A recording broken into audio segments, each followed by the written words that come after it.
Hey, good morning. Let's go over today's trade plan. So in the overnight session, we saw a continuation of the bearish bias from yesterday, and the sell side has been dominant. But if we look at the bigger picture, the market is actually testing larger time frame support here. And for that reason, it is risky to initiate any new shorts from this aggressive of a price. And there is a high probability of responsive buyers to be active either right at the initial support zone 51.75 to 53.75, or even in the event of a break below that zone, we have some pretty decent support areas below, and any of those zones can actually attract responsive buyers, not just for a small response, but possibly for a bigger reversal back into the recent 3-day balance. So ideally, if the buyers are really going to step in, the market holds the 51.75 to 53.75 area, and it very well may. But even if it breaks below that, we can still get buyers active at 46.5 to 49 and the 41.5 to 44. So the further down we push into support, the bigger the response can be from that area of support.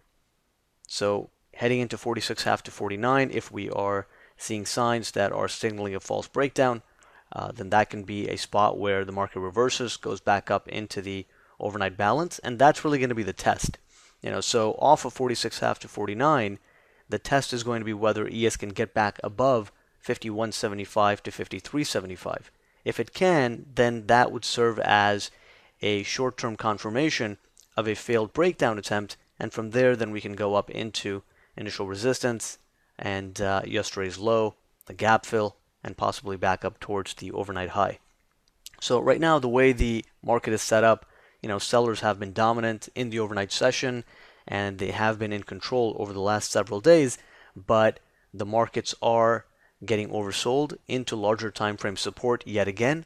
It doesn't mean that we can't probe lower, but the lower we go, the higher the odds of buyers being active. So the only time that we would be cautious on long setups is if we were seeing in real time clear-cut signs signaling a strong trend down day.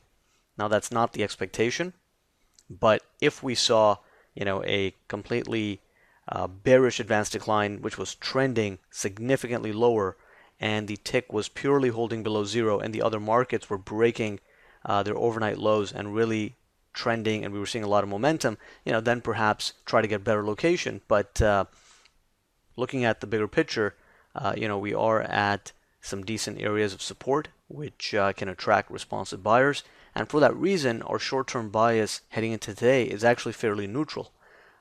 Despite the fact that the sell side has been dominant, our bias for the day is actually neutral, since responsive buyers can be active at the support zones down here. On the upside, the first area of resistance is 57.75 to 59.75. Beyond that, we have yesterday's low at 61, followed by the gap fill at 63.5, and then we have some resistance near the overnight high at 64 to 65, and followed by that we have 68.5 to 70.5, which marks the high volume node of the current developing 3-day balance area.